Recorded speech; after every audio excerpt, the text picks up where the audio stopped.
bandoneón, un bocado de tu aire, como quien no quiere olvidarte. Y continuamos en este Banda 3.0. Hablábamos hace un ratito con Silvana Alonso acerca de la polémica por el traspaso del subte. Yo decía, ¿a quién le pertenece hoy el subte? Cuando pasó el tiempo del que se acordó en aquella acta acuerdo del 3 de enero, el gobierno de Mauricio Macri planteó un recurso de amparo ante la justicia. También lo hace el gobierno nacional en el día de ayer. Nosotros estamos con Alejandro García, legislador del PRO, gracias por haber venido. Y con Edgardo Form, legislador por Nuevo Encuentro, también gracias por haber venido en la mañana de hoy. Bueno, en principio preguntarles esto. Que yo me preguntaba al comienzo, hoy, ¿estamos a 7 de marzo? Sí, 7 de marzo. ¿De quién es el subte? El subte es de quien siempre fue respecto, digamos, el manejo y el control del contrato de concesión, que es el Gobierno Nacional. El Gobierno Nacional, que en el marco de negociaciones de toda la política de transporte, por ejemplo, haciendo uso obviamente de tentar esa potestad, prorrogó ese contrato de concesión con Metrovías, por ejemplo, hasta el año 2017. Si me permitís un minuto... Pero ya, sí. Y no se olvide lo que me quiere decir. Le pregunto a usted, ¿de quién es el subte hoy? Según opiniones de calificados juristas, constitucionalistas como el doctor Sapsay, el documento que firmó el gobierno de la ciudad lo hace poseedor de la titularidad de Subterráneo de Buenos Aires, aunque hoy el tema está en manos de la justicia y hay que esperar el dictamen de la Corte Suprema, seguramente. Bueno, esperaremos en principio ver cómo se resuelven los amparos para la semana próxima, tal vez, presentados esta semana. ¿Me quería decir? Sí, porque por lo menos para intentar poner la discusión en cierto contexto. Sí. Digamos, esto empezó no por una cuestión, me parece a mí, del Gobierno Nacional preocupado por mejorar la calidad del servicio y del usuario del sistema de subterráneos.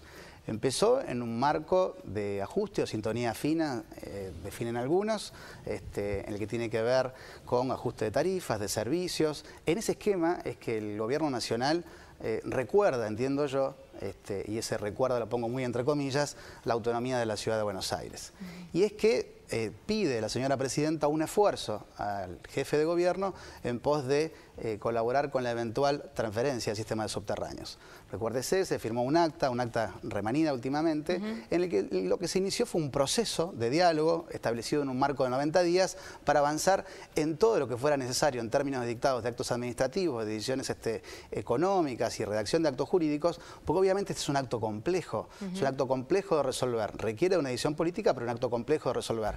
Una última aclaración, tantas son las cuestiones que hay que dirimir, que recordemos que Metrovías y ese contrato de concesión incluye el ferrocarril Urquiza, con lo cual hay que sacar lo que es el ferrocarril Urquiza del contrato de concesión.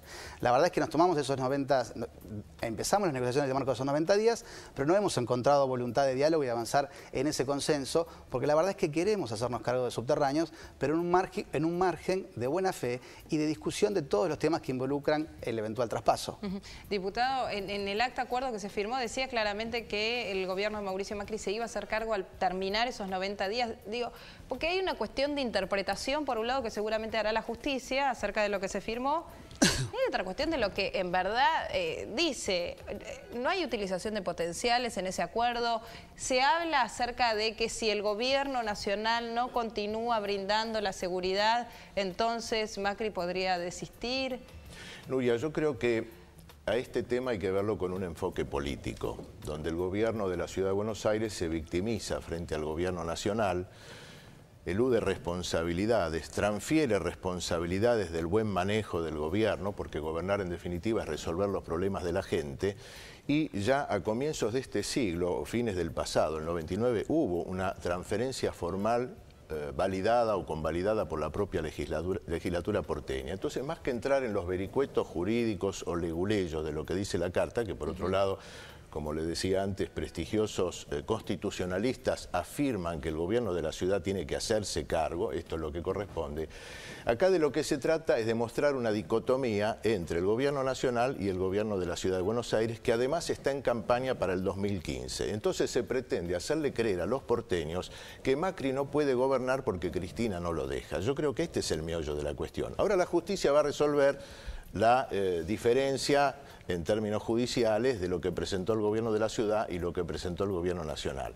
Pero me parece que el debate de fondo pasa por otro lado y pasa por analizar a fondo las consecuencias nefastas del proceso de privatización de la década de los 90 y la necesidad de replantear la definición de las empresas de servicios públicos de transporte. Nosotros creemos que hace falta pensar en empresas públicas donde participe en una gestión tripartita el Estado Nacional o el Estado de la ciudad, los usuarios y los trabajadores, que es la única forma de garantizar el cumplimiento del objeto social y evitar la corrupción y evitar, por supuesto, las ineficiencias. Yo creo que hay que apuntar en esa dirección. Bueno, y el gobierno de la ciudad se tiene que hacer cargo. Pero hoy al usuario se lo escucha poco, porque de hecho retirar la policía, está bien, se sabía hace un mes, retirar la policía de las estaciones de subte, lejos de pensarse en una cooperación para con el gobierno de la ciudad en un momento que tiene que hacerse cargo de algo que circula en el ámbito de la capital federal y es mayoritariamente usado por los porteños, no son los únicos que los usan, pero mayoritariamente utilizado por los porteños,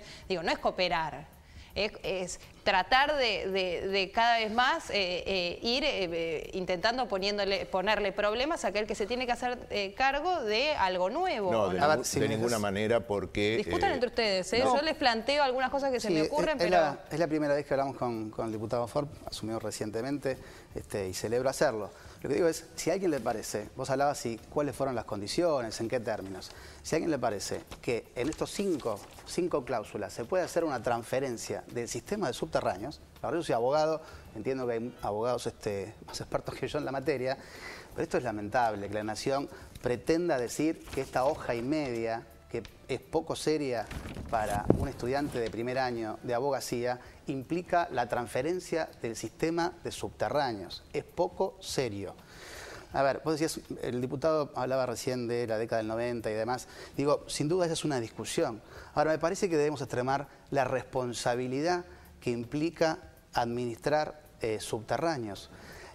No hubo, como vos señalabas, un proceso de diálogo y de buena fe en avanzar en este proceso. No lo hubo. El recorte de subsidios, el retiro de la Policía Federal. Cuando vos te piden un esfuerzo en cadena nacional, lo que vos suponés es que va a haber una correspondencia y que dos jefes de diferentes jurisdicciones, la Presidenta de la Nación y el jefe de gobierno, se van a sentar y avanzar en ese traspaso. Acá no hubo pocas reuniones y cada vez que el jefe de gobierno ha querido avanzar en este proceso, la verdad es que no hay funcionarios del Ejecutivo Nacional con los cuales se pueda avanzar. Lamentablemente hemos tenido que recurrir a la justicia para resolver esta cuestión. Sí. Y termino, sé que la parte por ahí jurídica y formal no es lo más atractivo, pero como diputado estoy obligado a decirlo. El diputado Forn hacía referencia a una ley del año 2000. La verdad que esa ley no define absolutamente nada en términos de transferencia. Tanto no lo definió que de hecho era el Ejecutivo Nacional quien seguía administrando. Nosotros como diputados debemos ratificar todos los acuerdos o convenios. Este es un proceso complejo que implica inclusive en la Ciudad de Buenos Aires y por su propia Constitución la participación de la legislatura y no va a haber transferencia o eventual transferencia hasta que no haya una ley que la ratifique. Es así de sencillo. Diputado, ¿por qué sacar la policía justo ahora?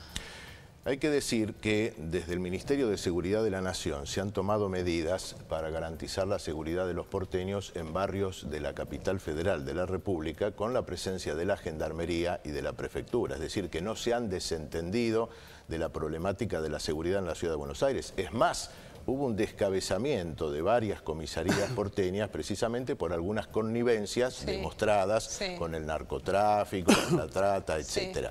De manera que no se puede argumentar que desde el Ministerio de Seguridad de la Nación se está desprotegiendo. Además, pero hay lugares que quedaron libremente expuestos. Pero estamos en un proceso además porque hay que tener en cuenta... Vayamos a los hospitales pero y a los lugares que hace un año que están... Nuria, hay que tener en cuenta que se han comenzado a desarrollar foros de participación ciudadana para involucrar a los ciudadanos y las ciudadanas junto con las fuerzas de seguridad en la vigilancia de la seguridad colectiva. Este es un proceso que tiene que ver con un criterio de participación democrática.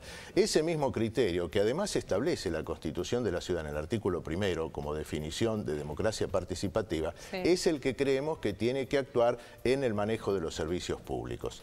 En el caso de la presencia policial en los subterráneos, Esto no es un hecho que ha tomado por sorpresa al gobierno de la ciudad, porque se anticiparon plazos, se fijaron los términos y evidentemente desde el gobierno de la ciudad no se tomaron los recaudos para suplir con la presencia de la metropolitana. Hace un mes. Un mes antes. Un mes es suficiente, Nuria, para organizar una fuerza de 250, 300 o 400 hombres en una ciudad que tiene el tercer presupuesto del país y que pretende ejercer, y tiene todo su pleno derecho, el carácter de Estado federal como corresponde a partir de la Constitución. La Ciudad de Buenos Aires se quedó sin policías en lugares públicos, hospitales, se quedó sin policías en los hospitales. Colegios. Eso le corresponde a la metropolitana. Está bien, sí, a una metropolitana que se está formando. No lo hago por una defensa, lo hago por una interpretación como ciudadana y que vivo en la capital federal. Pero quiero decir, esto de que los usuarios, la gente tenga que intervenir, el tipo que va a un hospital, el residente de un hospital público que sufre todos los días, las cuestiones que pasan dentro de los hospitales por no tener a alguien de seguridad que los cuide, es responsabilidad del gobierno de la ciudad y sin duda el gobierno de la ciudad ya con un año debería haber definido la situación. El problema principal de los hospitales no es la presencia o no de un uniformado, es la baja calidad del servicio que se da a la salud pública. Hay un retraso enorme. Entonces el problema no es la presencia del CANA en la puerta del hospital, es el tema de los suministros, del presupuesto, de los horarios de atención al público. Este es el problema. Hablábamos de políticas públicas. Entonces, hablando de políticas públicas, a mí me parece que el objetivo central obviamente deben ser los ciudadanos. Y hacíamos referencia a cómo avanzó este proceso subterráneo, porque yo no me quiero ir todavía del tema. ¿Dónde estuvo la buena voluntad? Preguntaría yo, porque el diputado señalaba, hacía referencia a la Policía Metropolitana. 1.196 agentes de la Policía Federal requiere la seguridad de subterráneos. Repito, 1.196. ¿Cuántos agentes en términos de operatividad para llevar a la calle tiene la Policía Metropolitana? 1.900. Pero al margen, digo, ¿cómo es esto que primero firmás un acta, 2 jurisdicciones, decís, nos damos un plazo de 90 días y avanzamos con todo lo que haya que resolver, y acto seguido me sacás la Policía Federal? ¿A quién se tuvo en cuenta cuando sacó la Policía Federal? Porque el caos lo vivieron los usuarios de subterráneos. ¿Por qué esta cuestión unilateral e intempestiva? Porque no es que en el marco de este acuerdo que ellos honraron con su firma para avanzar en esos 90 días, se avisó, dijo, miren, a partir... No, se nos notificó con un plazo imposible de resolver, porque nadie más que la ministra de Seguridad Garré sabe cuántos son los agentes en términos operativos que tiene la Policía Metropolitana. Entonces a mí me parece que uno puede sostener un discurso frente a una cámara, pero cuando vos lo confrontás con hechos reales, te das cuenta de dónde hay buena fe y dónde no hay buena fe. Por eso te citaba el caso puntual de... A mí me parece que hay ciertos números, ciertos conceptos macroeconómicos que no están cerrando en la economía, y ahí es donde recuerda el gobierno nacional que subterráneos eventualmente puede ser transferido a la Ciudad de Buenos Aires. No creo en la buena fe desde el inicio, porque no haber respetado este plazo de 90 días implica justamente la carencia de buena voluntad y buena fe que requiere todo avance de 2 jurisdicciones y 2 jefes de diferentes jurisdicciones electos.